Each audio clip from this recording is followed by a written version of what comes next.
This program is brought to you in part by SalCal Real Estate Connections. Yes, welcome back to Telescope View for our edition number 3. Rick, what do you think of that? We got Rick Teles and, of course, the ever-loving Steve Parker and his little friend over there, Marvin. He's got a little friend today. Marvin is with us today, too. And, of course, we got Abby here, too. Yeah, Abby's the one underneath the... Abby can't go on television because it's union rules. So okay, union rules, sorry. And today, we are going to cover the aftermath of Roswell. And we're also going to get into some different things that we didn't show you last week when it comes to documents and what went on. Now tell me, Rick, of course in the 1950s, a lot of activity, early 50s, a lot of activity got going on with this Roswell incident. And believe me, it is well documented, and I got a feeling you know a little bit about that. We know a little bit about what happened, and actually the big year was 1952 in July, and there was what they call a flap. Anytime there's a lot of UFO reports, they call it a flap. 52 was a flap, you had some more in 67, but this is when they received a lot of reports. And we're going to talk a little bit about what happened in Washington, D.C. on 1952, which shook up a lot of people, including President Truman. But I think before that, we're going to want to talk a little bit about Roswell and some of the things. Yes, we have some documents that we want to show you from Roswell, so you have an idea why we have some of the information that we've talked about. If I'm not mistaken, Rick, you have some documents there? Yeah, what we're going to do is, we talked last time about Roswell, 1947, the UFO crash in Roswell, New Mexico, or as nearby Roswell, New Mexico. And we talked about some of the evidence and stuff that people talked about. Today we're going to talk about what the new stuff was, what started all this for me again. I've been studying this stuff for years, but what started me going and doing the stuff we did, talking to the people I spoke with, and of course putting together a book on this about what actually happened. And when I talked to these men, and again, there ended up being, there's 4 of them, actually 5, but they were high-placed military intelligence people. And they said for them, when they started telling me their story and what happened, they said it all started a couple of years ago when they were approached by somebody. It was a young man, and they had been notified that he had gone to a tag sale. And in the tag sale, he found an old footlocker. Mm-hmm. And the footlocker was from a gentleman who served at Roswell Army Airfield in 1947. He was actually a clerk, and I'm not going to give out the name. People have asked me for the name. We're not going to give out the name because we don't want people going to the family and whatever. That's correct. And what they said is that he had found a number of documents. That when he went through the footlocker, he found these documents from Roswell Army Airfield, and he wasn't sure what they were. He thought, when he looked at these documents, he thought it was somebody was writing some kind of a science fiction story. Mm-hmm. He went online and he started to ask people about this. He got contacted by somebody. Well, long story short, it got to these guys, okay? And they were telling me about what this young man found. Now, the big issue with Roswell was everything was cleaned up. Okay, we know that for a fact. All the reports were sanitized. They were marked secret, top secret. They were put away. Nobody was supposed to have any information. So how did this guy actually have some information, especially if he was a clerk? Mm-hmm. Well, apparently he was a clerk who typed up some of these reports. But he was a smart man because he knew that when you type up a report, back then, you used carbon paper. Oh, boy. Okay. Now, these are not the actual carbons that he had. These are just representations of what they were telling me about. But they're similar to the carbon paper. Actually, this is 1947 carbon paper. I strive to be as accurate as possible. Mm-hmm. And what they said is he had 3 sheets that showed the report. He knew that people would look for the actual reports, but nobody would be looking for the carbon papers. So he saved them knowing that this was probably going to be a big thing of a lot of interest. So the issue with the carbon papers were when these men examined them, they look for certain things. How do we know if something was typed today or it was typed years ago? Well, one is we can check the carbon paper. Mm-hmm. Now, you could fake something, but there's other ways that we know. Now, one of the things that these men noticed is that everything in it was done properly. Now, if you can see in the light, there's code numbers or there's numbers in here. And all the technical specs were correct. The proper numbers, the proper serial numbers, everything was in here. Plus the fact that it was pretty obvious that this was typed on a typewriter. And how do we know that? Well, the shape of the letters. The shape of the letters and the type is inconsistent. It's not proportionally spaced. It wasn't typed on a Selectric. It was typed on a regular typewriter, which means some things are out of place and things are right. up. Oh, and something okay. like that. Yep. Manual. And they also knew from some of the codes that they were accurate. So everything was correct. The typeface, the timing of all this stuff, the codes in there, everything was correct that somebody should have known at that period. Does that mean they still could have been fake? Possibly. But when these men who are expert looked at this, they said, these are not fake. And the thing was, the guy didn't believe them. He goes, how can you tell this can't be possible? And they said, no, we're sure. Based on what we know, these are correct. He goes, this is just a sci-fi story. And they said, no, it's not. It's probably proof that something real did happen. And his first question, this was interesting, because his first question is, what is it worth? The guy that had gotten this at the tag sale. Yeah. And they said, well, you better be careful. And they were half joking, half not. They said, it could be worth your life. Uh-huh. He goes, because there still may be people out there who don't want this information to be public. They want it to be secret. And he was like, well, that can't be. Yeah. But who knows? They said, just be careful with them. Now, the interesting thing about these carbons and the real carbon is there was a dispute over them as to who owned them. Believe it or not, the government, according to these men, came back and said, we own that. That came from one of our bases. That means it's government property. And they said, well, wait a minute. If they're not real, then how could you possibly own it? And it kind of fell apart at that point, but apparently there's something going on. But there was another piece that this kid had. And I'll show you this documentation. This is what they showed me. All right, and they they put this together and they gave it to me. This is kind of what they were talking about. They said, this is a representation, but this is what they're talking about. What this denotes is string theory. Formula. Or M theory, okay? And this is what the kid said he had, and it was dated. And he said this was from 1947, so on and so forth. And there's only one problem with that. M theory and string theory wasn't discussed till the 1960s. Uh-huh. Okay? So they found this very compelling, what this guy had. And they thought it was just more proof that Roswell did in fact happen. Not exactly as the government said. Now, the interesting thing about what the government said is they told the truth. They told half of it. And that's what these men said. They said, although they tell the truth, and that's the way we do things. We tell you half of it, but we don't tell you all the details. Because you know what? You don't need to know. Does anybody really need to know? Is it really important for anybody to know what happened at Roswell? That's a matter of debate, I guess. But that was another piece that we had that they found, these men found very interesting. Again, the men with whom I talked, they were at the highest levels in the military and intelligence organizations. They did things, worked with Joint Chiefs, did the briefings for the Joint Chiefs, all types of stuff like that. Excuse me, but where is this stuff today? If this was like, he got it back then in the footlocker and all that, do we know where that went? Or is the guy still alive? Do we know any more? The guy is still alive. Yep. As to where it went, he shared it with a person that was supposed to be a researcher, and that man disappeared. Okay. Well, Okay. that's going to be another show. And We can talk about We're going to that. talk about the Men in Black. And as funny as it sounds, it's very real. Well, let me put it that he didn't technically disappear, but apparently he took another assignment, another project. Yeah. And he was out of the country when they were trying to get this back. And then apparently there's a lawsuit, there was this, and there's some other stuff that was going on. To this day, is still going, trying to get this data back. So the documents exist somewhere. Oh, they exist somewhere, but there is another secret to what happened, to what they did with the documents, which maybe we'll discuss some other time. Yeah. This is something I haven't revealed anywhere. Yeah. This is one of the things that I That's why I did. asked you the question. That I didn't write what happened know, to some of the documents or the condition of the documents. I didn't write anywhere, and there's a reason why it wasn't written down.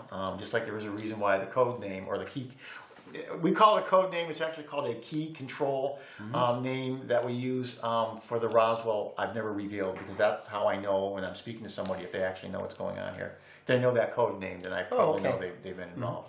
Well, the other thing, Rick, we really didn't talk much about is the other incident that happened at Roswell. I don't know how many miles away, where there was something else going on that kind of shadowed this thing, and nobody really knows what really happened there. Which part are we talking about? The bodies or? No, the other crash site. Oh, the crash site that was near that one, yeah. Well, they had two crash sites for Roswell, and that's what you hear most about. There's also, they talk about the crash at Corona, which is, some people say it's one and the same. But there's been a lot of stories about other crashes. Now, when I spoke to these guys, they didn't mention a whole lot of the other stuff. They focused on what they had seen in the reports. Yeah. But there's all over Arizona. There's been stories of different crashes. You just have to remember that Roswell is uprange from White Sands missile base. Yes. Where they did a lot of testing subsequent to Roswell with test dummies and monkeys and things like that. And some people would say actually at Roswell that's what they found. Well, the truth is that testing didn't actually occur until a number of years after That's correct. Roswell had occurred. So Yeah, we, when we study this subject, I find it fascinating that every one of these events, somehow, somewhere, is near a military facility. Yeah. Which is really, you think about it, why? Why is that? Well, and there's two arguments to that. I mean, one, you can argue it's near a military facility because where would you put this stuff if you had it? Mm-hmm. Probably a secured base. The other argument on the other side is, well, at some of these secured bases, we do testing of all kinds of exotic new technology, so maybe you're seeing that too. And that's how you can keep the argument or the debate going all the time, because which is it? Because I'm going to be honest, in today's world, people look up in the sky and they see strange things. I'm going to tell you, there's a lot of stuff being tested that is going to look exotic to most people. Absolutely. And I wish I had a nickel for everybody who said, I've seen a lot of aircraft, I know it wasn't an aircraft. And with all due respect, I understand that. And I've seen a lot of aircraft too, and sometimes I see things up there, but I can't tell you what every one of these things are. Mm-hmm. There's a lot of stuff that you don't know about, and it's better that way. I mean, how many people knew about the shooting star drones from Intel? I mean, if we put those up over the sky today, there's still a whole bunch of people who don't know what they are. We can make them do things, they're going to say, what is that? That was the Olympics, right? Right. We were doing that at the opening? Yeah. I mean, and to just create that type of technology as a programmer, I mean, I was fascinated by it. I mean, I had seen some of them before, but to set a drone in the sky and make pictures, each drone has to know where the other drone is. They have to know their altitude. They have to know their attitude. They have to move. That's a complex set of instructions that do that, probably using GPS. That's very sophisticated. And when we talk about the Intel shooting star drones, people say, oh yeah, that's great. I said, tell me, you think they built that system for entertainment purposes? No. Yeah. Well, of course, we know we have flies now that can still on the wall that are actually nanorobots that you can record information, shoot video with. This is not new. I mean, we can talk, and you asked me a question about Brookhaven National Labs. That's correct. At some point, we can talk about Brookhaven National Labs and part of their research, the DNA nano systems. Yeah, well, yeah, they've done some crazy things. Nano systems using DNA. How small is that, and what can we do with that? Yeah, absolutely. All right, Marvin could probably tell us, but oh, you didn't introduce Marvin. His name is Marvin. Yeah, he's kind of quiet today. He's very quiet. He just had his hair done. Can't do anything with it. Well, I think he's not your typical gray for some reason. He's not your typical gray. He's more of the movie style gray. Grays really didn't have a mouth, and grays don't really have much of a nose because they don't need them. Absolutely. He's a movie guy. Oh, it's good to know that he's not real. He's a movie star. Yeah. He's a little better looking than you, maybe. I don't know. I don't know. Oh, come on now. I see the resemblance. Now, you mentioned too, you wanted to talk about the aftermath of Roswell. And there was quite a bit of aftermath of Roswell, not just in 47, but it kind of came to a head in 1952. Well, that's what got my attention, Rick, is the fact that the highest level of intelligence in our country here, they were very concerned. Yes, they were. And tell me, what do you have for a history about that? Okay, now that's what I point out. That what we're trying to stick to, and what I'm trying to stick to, is any information that I have reasonable facts on and data. And I know some of it sounds a little far out. I agree with you. But when I talk about getting information from these men that I knew, I consider them incredibly credible. Okay? Mm-hmm. So if they tell me this, I'm gonna believe it. I don't know all there is to know about the universe. Nobody does, so it can be possible. Okay. 1952. The biggest thing that happened in 1952, some people call it the Washington invasion, Washington, D.C. invasion. UFOs over Washington. Okay, it happened in June of 1952. I'm sorry, it happened in July of 1952. Check on that. July 19th and 20th, and they came back on the 26th and the 27th. Okay, yeah, it was July. Okay, check me on that. So is that an alien on the front of that No, this is Adelaide Stevenson. Oh. This is a Life magazine. That's just to give you an idea of what was going on back then. August 1952, and in here is the story of the Washington invasion. Written as pure as it can be written. Now, we were talking about this before. A reporter went out, interviewed people, interviewed the military, interviewed everyone, and wrote the story. No editorializing, no comments about the people involved. Didn't say, oh, this guy stepped on a butterfly once, or nothing. Not what we see in today's news. So it's always fascinating for me to read the original accounts of what happened, including to any of the reports. Now, you can go out there, you can go online, you can find the original military reports from what happened in 1952 in Washington. So, Steve, what happened, you're going to ask me? Is that what you're going to ask me? What happened? Well, Steve, funny you should ask. In July 19th, an air traffic controller at what is now Washington National, or what is Washington National Airport, Reagan Airport today. Yeah. He was a CAA controller. CAA was the Civil Aeronautics Administration at the time. He saw 6 to 7 targets all of a sudden over Washington, D.C., where there should have been no aircraft. All right? He said, this is strange. And he was a very experienced radar operator. He immediately had somebody come and check the equipment to make sure there were no problems with the equipment. There were not. He called Andrews Air Force Base, or Andrews Field at the time. Were they seeing anything on their radar? At first, they did not see anything on their radar. However, an airman out on the field immediately saw what he described as an orange sphere up in the sky, moving erratically. Subsequent to that, another airman who knew nothing about what was going on all of a sudden called the tower and said he was seeing the same things. And they were seeing these things move, and I'm going to try and keep this long story short. And this weekend, they were seeing these things move around. They couldn't figure out what it was. So the civilian air traffic control called an airplane that was currently a commercial aircraft that was currently flying. Do you see anything? At first the pilot said, no, we don't. Then they said, wait a minute, yes, off to one side behind us, we are seeing 6 glowing type of aircraft. The aircraft were moving erratically, they were flying up, down, and they were moving around. The story goes on and on. Okay. 2 different radar facilities ended up seeing this. Airmen on the ground saw it, aircraft in the sky. Then I think it was another United Airlines flight who also saw them on that weekend. They scrambled some aircraft to go up and see them. F-94s, I believe it was. When they got into the area, all of these blips disappeared off the radar screen. The pilots didn't see anything at first. Then one pilot said, yes, I did see it, and he started to pursue one of them. He gained no ground on it whatsoever, even at top speed. And then they broke off the chase, and they landed. And that was it. Okay, stuff went on. Following weekend, they were back. It was first reported to them by an aircraft flying into the air that they were seeing these things again. Again, 6 to 7 of these flying over Washington, D.C. They were getting close to the Pentagon. They were getting close to the White House. They were concerned. Long story short, once again, they scrambled fighters. This time, I think they were from Delaware. They went up, and this time, one pilot, again, reported they did see them, and they did pursue, but they disappeared very quickly. But it was funny. Anytime the aircraft came into the area on the radar screen, these things blinked out. Okay? What were they? What were they? So again, this went on, and now what happened was that this was written up in the news all over the world, and of course here in Life magazine in August. But subsequent to that, as you would think, the Air Force had a press conference to tell everybody what these things were. All right? Well, the Air Force came out, and the Air Force said, well, what happened here was... Once again, the personnel, very experienced, just like in Roswell, didn't know what they were doing, unfortunately. And they were seeing weather inversions. And the weather inversions were causing these signals from 2 different radar sites. And the weather inversions moved.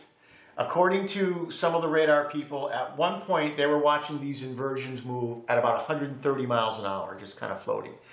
At another time, they were darting around. One of them, they followed it for a period of time. It flew at 7,200 miles an hour. These were weather inversions. Well, so this is what they reported. Don't worry, they were just weather inversions. These operators didn't really know what they were talking about. And this happens a lot in Washington, which is true. Now, the 2 officers who were at this conference. One was named Sanford, General Sanford. The other general was named Roger Ramey. And where did we hear that name before? Oh, yeah. Roger Ramey, that he is from Roswell. He was the general at Fort Worth who told them to retract the story, put out the weather balloon story, and he's the one who had Jesse Marcel sit there with the weather balloon and take the photograph. And he was identified at the press conference as one of the Air Force's top UFO experts. Well, if they don't exist, then how can he be a top UFO expert? Now, the interesting thing about this is after the press conference, a lot of people were upset. A lot of people in the Air Force and the people at the radar controllers. Mm-hmm. The Air Force pilots, let me say something else. They then reported to the news that they never sent any planes after these. That never happened. They never scrambled any fighters. Yep. You can read right in this article. The reporters questioned them and said, wait a minute, we talked to this person at this base, and they all said you did. And you know what they had to do? They had to retract and say, oh, our mistake. We did send planes up to go after made a mistake. Okay, so it was a weather inversion. Well, here's the people who got upset about this. At the time, the INS or it was the National Weather Service. They said wrong. These were not weather inversions. Okay, there's a temperature inversion. I'm sorry, temperature inversions, which causes the reflection. They were not temperature inversions. These we believe were solid metallic craft of some type that were doing the returns. They said in addition to that, the radar operators and our people, they have temperature inversions in Washington all the time, all summer. They are very familiar with this. The pilots, the military pilots said, absolutely not. We followed what were real craft. We would not see temperature inversions. We would not be able to do a visualization on this. Now, maybe the pilots are wrong, because after all, why would a pilot be correct? Yeah. Their lives only depend on their ability to know what's out in front of them in the sky, so they must have made a mistake. Now, we can all say maybe they're right, maybe it was a temperature inversion, maybe it wasn't.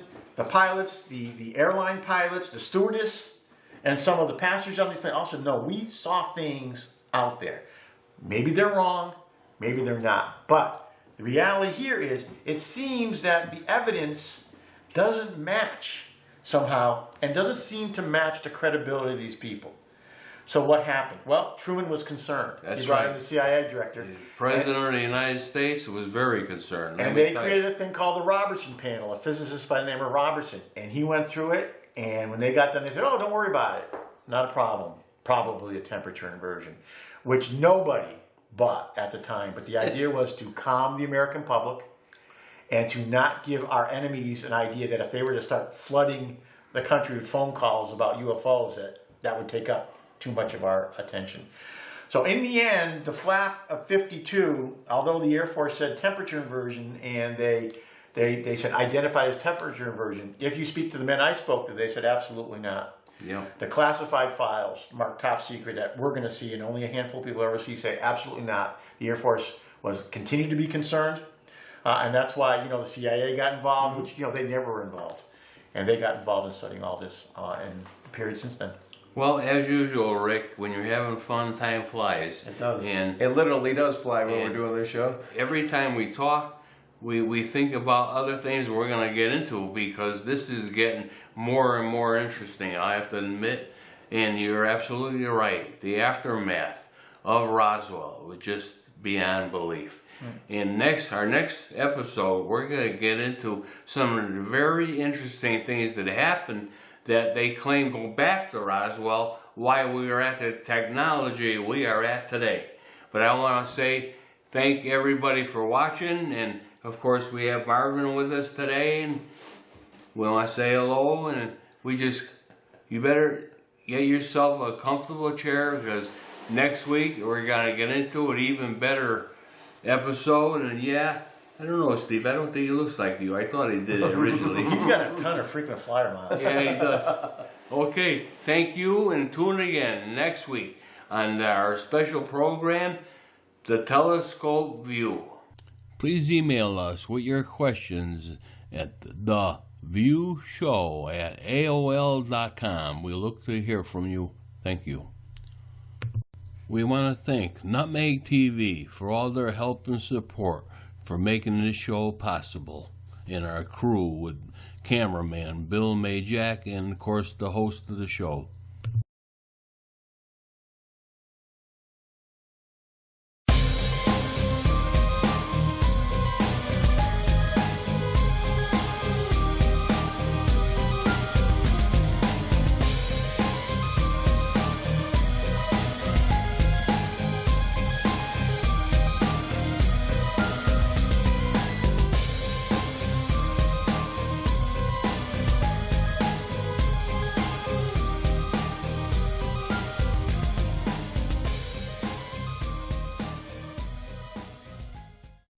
This program is brought to you in part by SalCal Real Estate Connections.